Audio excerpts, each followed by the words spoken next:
अस्सलाम वालेकुम, welcome to our YouTube channel. आज का हमारा टॉपिक है पोइम की लाइन बाय लाइन एक्सप्लेनेशन है और हमारे पास पोइम है a clear mid night bye vault Whitman. तो वॉल्ट व्हिटमैन की कलेक्शन है ये एक क्लियर मिड नाइट, ये हमारे पास पोइम है और आज हम इनकी एक्सप्लेनेशन करेंगे, line by line explanation. So let get start. This poem found in the section From Moon to Starry Night in the 7th edition of Leaves of Grass 1881 is about releasing the soul back into the universe. A Clear Midnight by Walt Whitman is a contemplative poem that explores themes of self-awareness, spirituality and interconnectedness of all things. So ये हमारे पास जो ये poem है, ये वाली, ये 7th addition है leaves of grass की एंड 1881 में इसको मतलब पब्लिश किया गया था। और ये जो है इसकी जो थीम है ज़्यादातर इसका जो फोकस होता है वो ज़्यादातर अवेयरनेस है, स्पिरिचुअलिटी, इंटरकनेक्टेडनेस है। Set against the backdrop of clear night, the poem invites readers to reflect on his mysteries of existence and internal circle of life and death. Whitman introspective voice guides the reader through moment of solitude and reflection, ultimately leading to a deeper understanding of human experience and our place in the universe. तो इस poem में शायर जो है वो यानी clear midnight के बारे में बयान करता है। तो हम आगे लाइन बाय लाइन एक्सप्लेनेशन करके आपको बताएंगे कि शायर ने इसमें क्या कहा है। लाइन बाय लाइन एक्सप्लेनेशन इस पोइम की ये है, मतलब फर्स्ट लाइन इसकी ये है, this is thy hour O soul thy free flight into the wordless. यहाँ पे थाई का मतलब है तुम्हारा, ओ सोल एड्रेस सोल, मतलब शायर ने यहाँ पे अपने सोल को एड्रेस किया है। धाय तुम्हारा, free flight into wordless, the speaker addresses the soul, speaker यहाँ पे सोल को एड्रेस करता है, रूह को एड्रेस करता है। Emphasising that his this moment belongs to it, emphasising जोर देना, मतलब वो इस पे जोर देता है, इस बात पे जोर देता है कि ये जो मोमेंट है, this moment belong to it, कि ये जो मोमेंट है, ये जो लम्हा है, ये बिलोंग टू इट, किस से बिलोंग करता है, बिलोंग टू इट मतलब वो सोल से बिलोंग करता है। तो ये सोल को मुखातिब करके कहता है कि O soul this moment belongs to you, मतलब ये तुमसे बिलोंग करता है।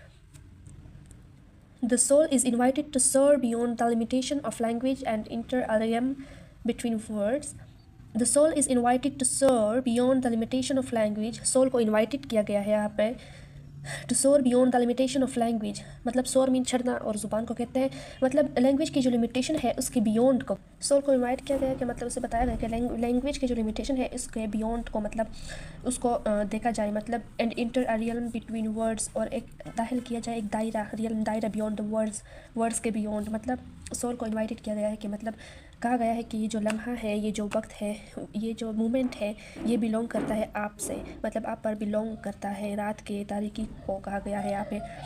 It's a time for liberation and transcendence, ये वक्त है आज़ादी का और मारवाई का, मतलब सोल को मुखातिब करके कहता है कि ये वक्त है आज़ादी का।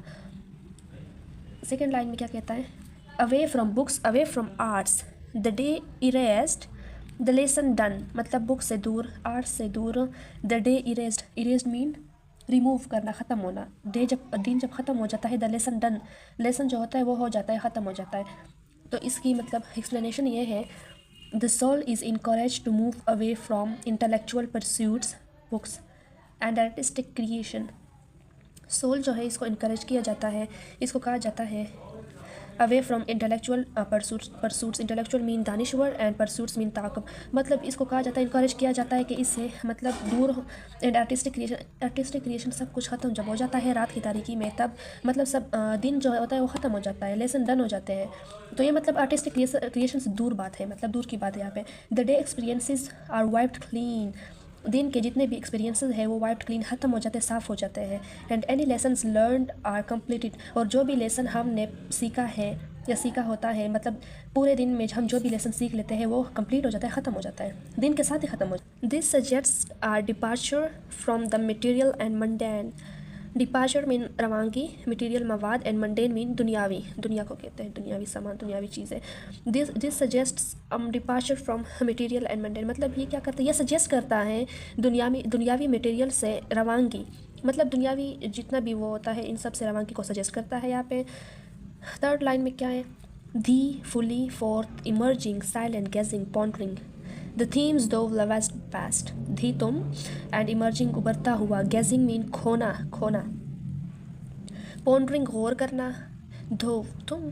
सो इस लाइन में क्या कहते हैं शायर, the soul emerges fully unencumbered by distractions, unencumbered mean गैर ज़िम्मेदार, एंड डिस्ट्रैक्शन मीन खलफिशार। It remains silent observing and contemplating. Contemplating mean गौर करना, तो यहाँ पे शायर सोल को मतलब इमर्ज करता है, इसको वो करता है ज़िम्मेदार गैर ज़िम्मेदार ठहराता है यहाँ पे। और ये कहता है कि it remains silent observing and contemplating, यहाँ पे गौर करने को कहता है। The themes it love most are highlighted, मतलब वो थीम्स जो बहुत ज़्यादा इसको मतलब प्यारे हैं यहाँ पे, वो क्या उन थीम्स को यहाँ पे हाईलाइट किया गया है। Night, sleep, death and stars. सबसे ज़्यादा मतलब जिन चीज़ों को वो प्यार करते हैं वो है नाइट है, स्लीप है, डेथ है एंड स्टार्स है। अब इनको सिंबलाइज किया गया है, मतलब ये किस चीज़ की सिंबल्स है, इसका क्या मतलब है। Night, sleep, death and stars, this represent profound aspects of existence. Night जो है ये किस चीज़ की सिंबल है, मतलब किस चीज़ को सिंबलाइज करता है। Night symbolises mystery, introspection and unknown. रात की तारीकी जो होती है, रात जो होती है वो मतलब मिस्ट्री को वो करती है, राज को रिप्रेजेंट करती है, खुद शनासी को इंट्रोस्पेक्शन, एंड अननोन गुमनाम, मतलब रात के अंधेरे में सब कुछ अंधेरा होता है, रात में अंधेरा होता है, तारीकी होती है, चांद होता है, स्टार्स होते हैं, और हर जगह एवरीवेयर यहाँ पे हमारे पास अंधेरा ही अंधेरा होता है। तो ये जो नाइट है सिंबलाइज करती है राज, खुद शनासी एंड गुमनामी को। स्लीप किस चीज़ को रिप्रेजेंट करती है। Sleep represent rest, renewal and surrender. Rest मतलब लोग आराम करते हैं रात को, रिन्यूअल तजदीद को कहते हैं, सरेंडर मतलब हथियार डालना, मतलब स्लीप मतलब सोना, आराम करना। डेथ किस चीज़ को सिंबलाइज करता है। सिग्निफाइज ट्रांसफॉर्मेशन मीन तब्दीली, मतलब ये ट्रांसफॉर्मेशन को सिग्निफाई करता है, तब्दीली मतलब जब आप मर जाते हैं ना तब आपकी दूसरी दुनिया शुरू हो जाती है, आप एक दुनिया से चेंज होके मतलब ट्रांसफॉर्म होके दूसरी दुनिया चले जाते हैं। यहाँ पे आप पैदा हुए, बर्न किया आपने, सही है, यहाँ पे आपने मंजिल तय की, दुनिया में आप घूमे पी रहे, मतलब यहाँ पे आपने ज़िंदगी गुजारी, यहाँ पे आपकी डेथ हो गई, सही है, यहाँ पे आप पैदा हुए, ज़िंदगी गुजारी, इतना मंजिल तय किया, सफ़र तय किया ज़िंदगी का, यहाँ पे आप मर गए, किस्सा ख़त्म नहीं हुआ, किस्सा ख़त्म यहाँ पे नहीं होता, आपकी अगली दुनिया यहाँ पे शुरू हो जाती है, मरते साथ ही आपकी अगली दुनिया शुरू हो जाती है। तो यहाँ पे आपकी मतलब डेथ सिंबलाइजेस ट्रांसफॉर्मेशन, तो डेथ जो हमारे पास है वो ट्रांसफॉर्मेशन को इस तरह सिंबलाइज करता है, आप जैसे मर जाते हैं आपकी दूसरी दुनिया शुरू हो जाती है। तो यहाँ पे एक ट्रांसफॉर्मेशन है, अगली दुनिया की तब्दीली है हमारे पास। The end of one phase and the beginning of another, यही मतलब है एक दुनिया कि मतलब एक दुनिया ख़त्म हो जाती है और दूसरी शुरू हो जाती है। And of one phase and beginning of another. Okay, यहाँ पे हमारे पास है स्टार्स, किस चीज़ को सिंबलाइज करते हैं। Stars evoke cosmic wonder, eternity and our connection to the universe, मतलब ये इटर्निटी को, वंडर को इवोक करते हैं, एंड हमारा जो यूनिवर्स के साथ जो कनेक्शन है इसको मतलब ये वो करता है, एक जाहिर करता है कनेक्शन को। So that's all about my today's topic. If any question, then ask me in comment box, and thank you. Allah Hafiz.